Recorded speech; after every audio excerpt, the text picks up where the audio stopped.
안녕하십니까. 저는 불교 문화재를 전공한 강소연이라고 합니다. 오늘은 제1강 불교 미술이란 무엇인가?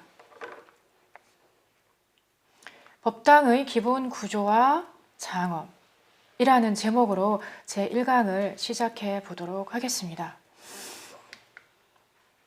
불교 미술이란 무엇인가? 또는 성보란 무엇인가? 같은 말인데요. 성보란 말 그대로 성스러운 보물이란 뜻입니다. 부르는 사람의 입장에 따라서 용어가 달라질 수 있는데요. 문화재청에서는 이것을 문화재라는 용어를 붙여가지고 불교 문화재, 성보 문화재라고 부릅니다. 국가 또는 정부의 입장에서 본다면은 정부의 재산, 문화적 차원에서의 국가의 제보이기 때문에 문화재라고 부릅니다. 스님 또는 신도님 그리고 또는 수행자의 입장에서 본다면 이것은 성보가 됩니다. 불교의 성스러운 진리가 담겨있는 보물이다 라는 뜻입니다. 현대적 입장에서 보자면은 미술품인데요. 미술 중에서도 불교의 미술이다 그래가지고요 불교 미술이라고 부릅니다. 그래서 불교 미술, 성보 또는 불교 문화재, 성보 문화재 모두 같은 대상을 두고 부르는 다른 용어들이고요. 모두 사찰의 유물유적이라는 한 대상을 두고 부르는 다른 용어들일 뿐입니다. 저의 입장에서 보자면은 성보가 되겠습니다. 성스러운 진리가 담겨 있는 보물 성보. 자, 그렇다면은 여기에 어떤 진리가 나타나 있는지 이제 보시도록 하겠는데요. 그 전에 먼저 법당의 기본 구도를 보시도록 하겠습니다.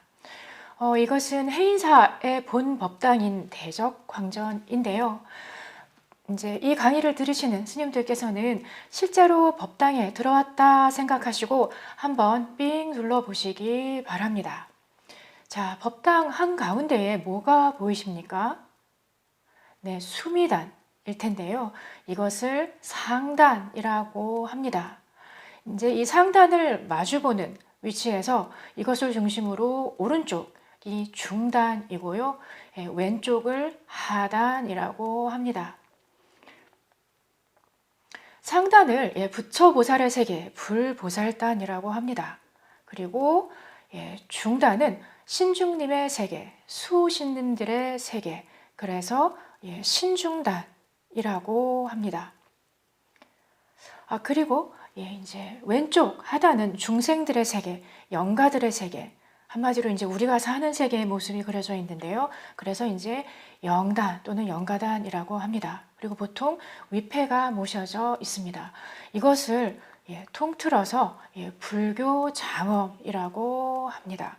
불교 장엄, 장엄이라는 용어 많이 들어보셨을 겁니다. 이렇게 이제 법당 안에 상중 하단뿐만 아니라 법당 안팎으로 천정, 기둥, 그 다음에 사찰의 벽까지 벽화 등으로 이제 장식되어 있는데요. 방금 말씀드렸듯이 불교 미술에서는 장식이라는 용어를 잘 쓰지 않고 장엄이라는 용어를 씁니다.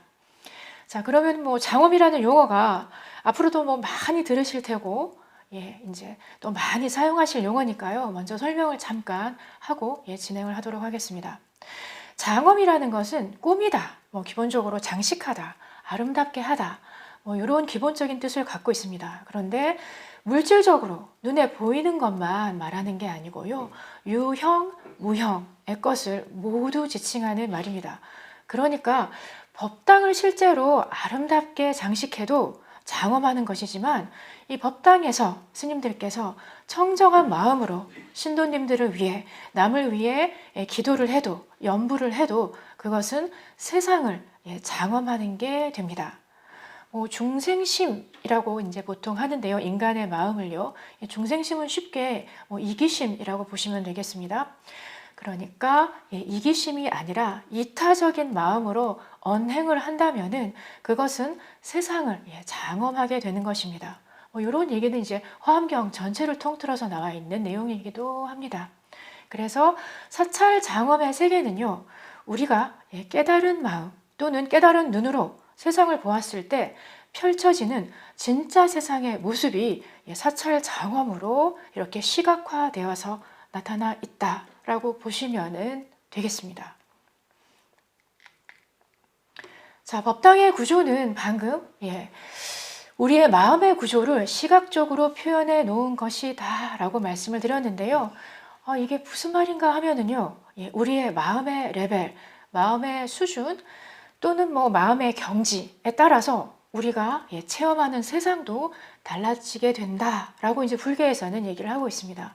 그래서 중생의 마음일 때는 저희가 이제 중생의 세계를 체험하고요. 부처님의 마음일 때는 부처님의 세계를 체험하게 됩니다.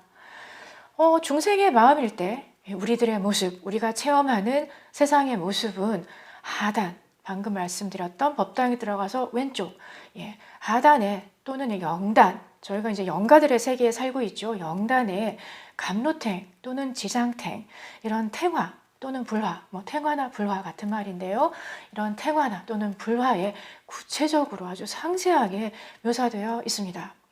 그리고 또 이제 우리가 수행을 해서 번뇌를 맑혀 나가면은, 마음을 이제 맑혀 나가면 부처보살의 세계를 체험하게 되고 그 세계를 살게 된다라고 이제 경전에서는 누차 얘기하고 있습니다. 그래서 이제 깨달음의 세계를 체험하게 되면 그 법계 있는 그대로의 진리의 세계가 펼쳐지게 되고 그것과 저희가 하나가 되는데요. 이러한 법계의 모습은 상단에 이제 상단 장엄으로 묘사되어 있습니다. 상단 탱화 또는 상단 조각, 뭐 이제 상단에 이제 종합적인 조화로운 아름다운 법계의 세계가 상단 장엄으로 시각적으로 구현되어 있습니다. 자, 그러면 중단은 뭐냐? 지금 이제 상단과 하단했죠. 중단에 모신 분들은 저희가 신중님 또는 진리의 수호신 또는 호법신이라고 하는데요. 저희가 하단, 그러니까 이 중생의 마음에서 또는 이제 무명의 마음에서, 같은 말이죠. 중생의 마음에서, 더 쉽게 말하면 인간의 마음에서, 그 다음에 상단, 즉 부처보살의 마음으로, 깨달음의 마음으로 닦아 나아갈 때는 저희들이 호법신의 보호를 받게 됩니다. 그래서 이제 저희를 보호해주는 호법신들의 세계입니다. 자, 그러면은요, 결국 불교 미술이란 무엇인가 종합을 해보면은요, 아주 쉽게 표현을 하자면은요, 모두 내 모습을 표현한 거다라고 말씀드릴 수가 있습니다. 사찰에 있는 불교 미술들이 이제 법당에 들어가서 둘러볼 때 보이는 그 모든 모습들이 이게 다 내 모습이라고요? 라고 이렇게 이제 의아해 하실 수도 있겠습니다만, 하단의 장엄은 우리가 깨닫지 못하고 육도윤회하는 모습을 이제 그려 놓았고요. 저희들의 마음의 현주소를 이제 적나라하게 확인해라 라고 이렇게 불교 미술로 시각화해 가지고 법당에는 도해, 일러스트레이션처럼 펼쳐 놓았습니다. 그리고 상단의 장엄은 우리가 깨달았을 때의 모습입니다. 불교 조각, 불교 회화, 불교 공예, 불교 건축 등을 모두 포괄해서 불교 미술이라고 하는데요. 뭐 조각이건 회화건 공예건 건축이건 이 앞에는 불교라는 용어가 붙습니다. 그러니까 불교의 진리가 시각적으로 조형화되었다라는 것입니다. 쉽죠? 굉장히 간단하죠? 자, 이러한 불교의 진리의 세계를 문자로 표현한 것을 우리가 뭐라고 하죠? 네, 저희가 경전, 불교 경전이라고 합니다. 자, 그러면은 형상으로 표현한 것을 뭐라고 하죠? 불교 미술 또는 성보라고 합니다. 불교의 진리의 세계는 뭐 금강경에서 얘기하고 또 많은 경전에서 얘기한 것처럼 이렇게 표현할래야 표현할 수 없는 그런 세계인데요. 이렇게 작은 인간의 이제 인간이라는 한계를 가지고 만들어낸 그런 방편으로는 더 큰 단위 또는 더 미세한 단위를 표현할 수 없겠죠. 우리를 포용하고 있는 세계이기 때문에. 근데 이런 세계를 문자로, 우리가 갖고 있는 문자로 표현한 것을 경전이라고 하고 우리가 이제 조형으로 형상으로 이제 묘사를 하게 되면은 불교 미술이 됩니다. 뭐 불교에서는요 마음을 얘기합니다. 뭐 많은 큰 스님들께서 팔만대장경을 그 방대한 장황한 팔만대장경을 한 단어로 요약해봐라 하면은 이구동성 마음이라고 얘기를 합니다. 그래서 우리들의 마음을 얼마나 수행해서 닦아 나가느냐, 맑혀 나가느냐에 따라 우리가 체험하는 세계가 달라진다라고 이제 불교에서는 얘기하고 있습니다. 중생의 마음, 무명의 마음이면은요, 불선업의 세계죠. 인간계, 즉 인도를 포함한 육도를 윤회하게 됩니다. 이것도 이제 감로탱, 그 다음에 지장탱에 적나라하게 우리가 윤회하는 모습들이 그려져 있습니다. 이것도 이제 강의를 진행해 나가면서 우리의 현주소가 어떻게 묘사되고 있는지 직접 눈으로 보시면은, 우리가 살고 있는 이런 세계를 객관화하기에 정말 도움이 많이 됩니다. 또 이제 부처보살의 마음이면 선업의 세계와 합일해서 깨달음의 세계를 살게 됩니다. 그렇죠. 보통 이제 선업의 세계는 극락도라는 불교 미술로 표현되어 있습니다. 우리가 선업의 세계와 합일할 때 어떤 세상을 살게 되는지 그것도 역시 그림으로 또 조각으로 표현되어 있기 때문에 이것도 차차 강의를 진행하면서 순차적으로 보시도록 하겠습니다. 이러한 불교 미술을 통해서 속계와 법계의 실상이라는 것, 실제 모습이라는 것을 바로 눈앞에서 방금 말씀드렸듯이 객관화해서 보실 수가 있습니다. 그래서 정말 수행에 굉장히 많이 도움이 되는 것이 이 불교 미술입니다. 자, 그래서 종합을 해드리자면 법 또는 진리라는 거죠. 이것을 문자로 표현한 것 경전, 조형으로 미술로 표현한 것 불교 미술. 그래서 이제 진리, 경전, 그 다음에 불교 미술 또는 성보 다 같다고 말씀드릴 수가 있겠습니다. 수행을 해서 체험한 진리의 세계를 글로, 언어로 풀어놓은 것이 경전이고요. 반복해서 말씀드리지만 그림과 조각으로 눈으로 볼 수 있게 만들어 놓은 것이 불교 미술 또는 이제 성보라고 할 수가 있겠습니다. 그런데 가만 생각해 보시면 백과사전이 쉽겠습니까? 아니면 만화책이 더 쉽겠습니까? 아무래도 그림이 들어있는 만화책이 더 쉽겠죠. 비유를 하자면 그렇다라는 것입니다. 경전은 백과사전에 이제 비유된다고 할 수 있겠고요. 불교 미술은 그 경전을 일러스트레이션, 그림으로 보기 쉽게, 이해하기 쉽게 한 번 더 풀어놓은 것이다 라고 생각하시면 되겠습니다. 자, 그러면 여기서요, 스님들께서는 이걸 왜 배우셔야 되는가? 그 다음에 또 스님들의 또 역할은 무엇인가? 이걸 불교 미술을 왜 배워야 되는가? 궁금하지 않을 수 없겠는데요. 법, 진리란 무엇인가? 성보, 불교 미술이란 무엇인가? 경전이란 무엇인가? 제가 지금 같은 말 여러 번 반복하고 있는데요. 다 똑같은 말이겠지요. 자, 그래서 법이 무엇인지 알고, 그런데요, 이 법이 무엇인지 안다라고 하는 것은 이 작은 머리로 이제 외워서 아니면은 이제 어디서 읽어서 그렇게 이 작은 머리로 아는 것이 아니고요. 직접 수행해서 그 세계를 깨닫고 체험하고, 그래서 내가 먼저 깨닫고, 그래서 먼저 나를 구하고, 깨달은 것은 전법 포교해서 또 남을 깨닫게 하는, 남을 구하는, 이것을 이제 잘 아시는 그 전문 용어로 중생구제라고 합니다. 중생구제를 하는 것이 수행자 스님들의 궁극의 기본적인 의무이자 역할일 텐데요. 이것은요, 제가 드리는 말씀이 아니라 부처님께서 누누이 하는 말씀을, 부처님께서 누누이 하시는 말씀을 저는 전달해 드리고 있을 뿐입니다. 자, 그래서 사홍서원에도 나와 있듯이 번뇌를 다 끊고 깨달아서 중생을 다 건지오리다. 이렇게 얘기를 하고 있죠. 서원을 하고 있죠. 자, 근데 이것을 여러분들께서 다 아시는 것을, 다 아시는 부처님의 말씀을 왜 강조해서 다시 한번 전해드리냐 하면은요, 성보란 것은 호법의 대상이다 라는 것을 말씀드리려고 말씀드렸습니다. 사찰의 성보는 법 또는 진리의 상징 그 자체이고요. 사찰의 유물 유적들은 스님들께서 사찰에 상주하시면서 이 진리의 상징인 부처님의 진리가 담겨 있는 이 진리의 상징인 성보를 잘 지키고 보존하셔야 하는 의무가 기본적으로 있다고 말씀드릴 수가 있겠습니다.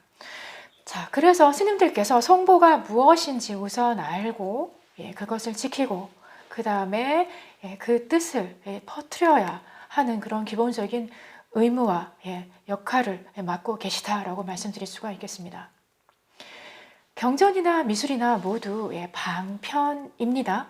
진리를 표현하는 수단이지요.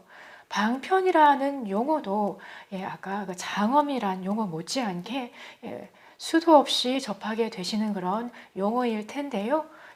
방편이라는 용어가 나왔으니 간단하게 설명을 드리고 넘어가도록 하겠습니다.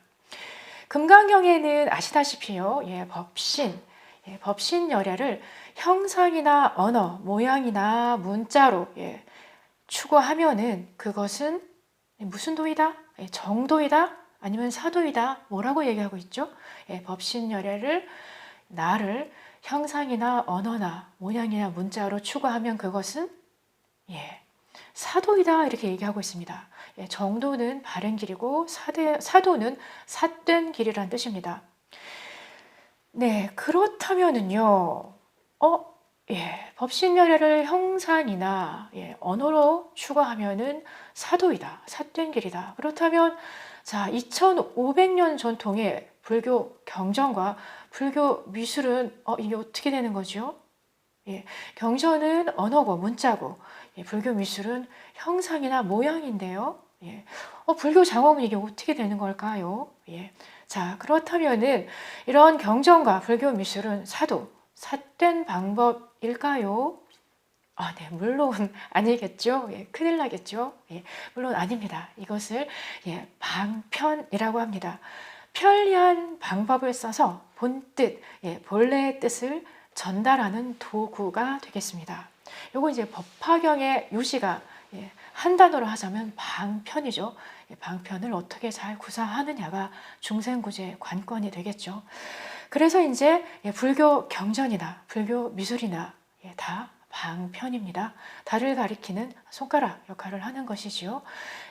이것이 중생 구제를 위한 방편이 되게 할 수 있으려면 먼저 우리가 여기에 표현된 세계를 체험하고 깨닫고 그 뜻을 체득해야 그것을 전달해서 스님들의 기본 임무인 중생 구제를 하실 수가 있다라고 이제 불교에서는 얘기를 하고 있습니다.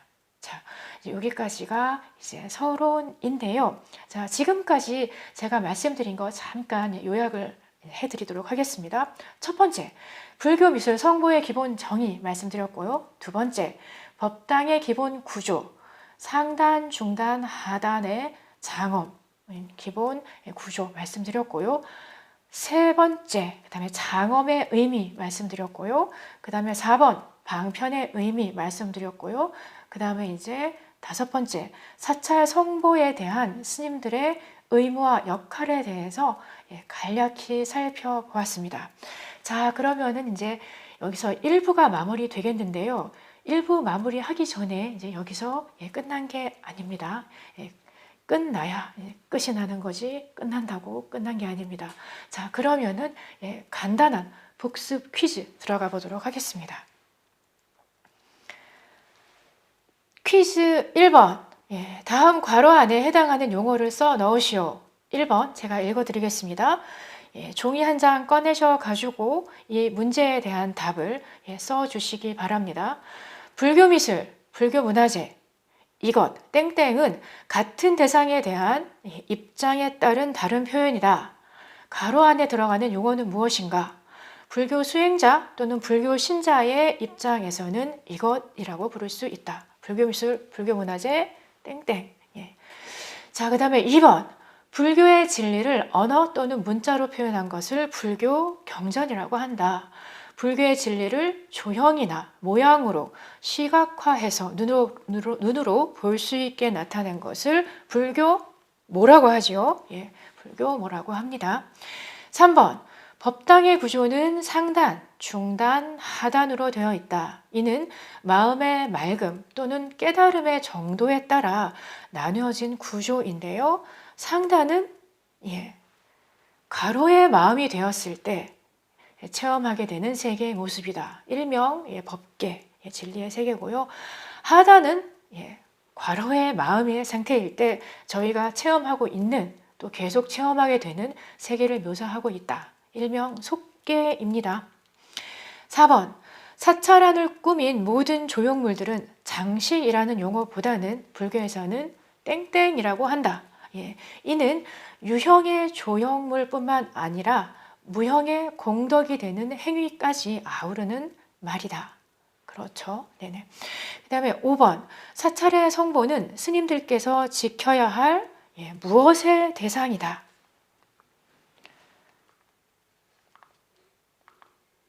네. 자, 강의마다 이렇게 이제 복습 퀴즈가 나갑니다. 이것을 모두 제출하시는 분께는 이것을 이제 모두 푸셔가지고 가지고 계시다가 담당자님께 제출하시는 분께는 제 책 사찰불화 명작 강의를 담당자를 통해서 세 분을 추첨해서 전달해 드리도록 하겠습니다. 요 이제 사찰불화 명작 강의는요, 여기 뭐 부제로 보면은 우리가 꼭 한번 알아야 할 국보급 베스트 10이라고 적혀 있습니다. 국내에 있는 뭐 사찰불화, 전국적으로 있는 사찰불화를 제가 한 20년 동안 수차례 이제 직접 발품을 팔아가지고 조사를 다녔는데요. 20년 동안 조사한 것 가운데에 베스트 10, 최고 10작품을 이제 가려서 뽑아서 실었습니다. 그래서 이제 디테일 사진 컷이 200여 장 정도 들어있는데요. 스님들께서 원 없이 그 디테일을, 그 아름다운 디테일을 들여다 보실 수 있도록 이제 구성한 책입니다. 여러분들께서 분발해서 퀴즈를 많이 맞춰주시면은 바로 제가 보내드리도록 하겠습니다. 자, 그러면 제 1강을 마치도록 하겠습니다. 성불하십시오.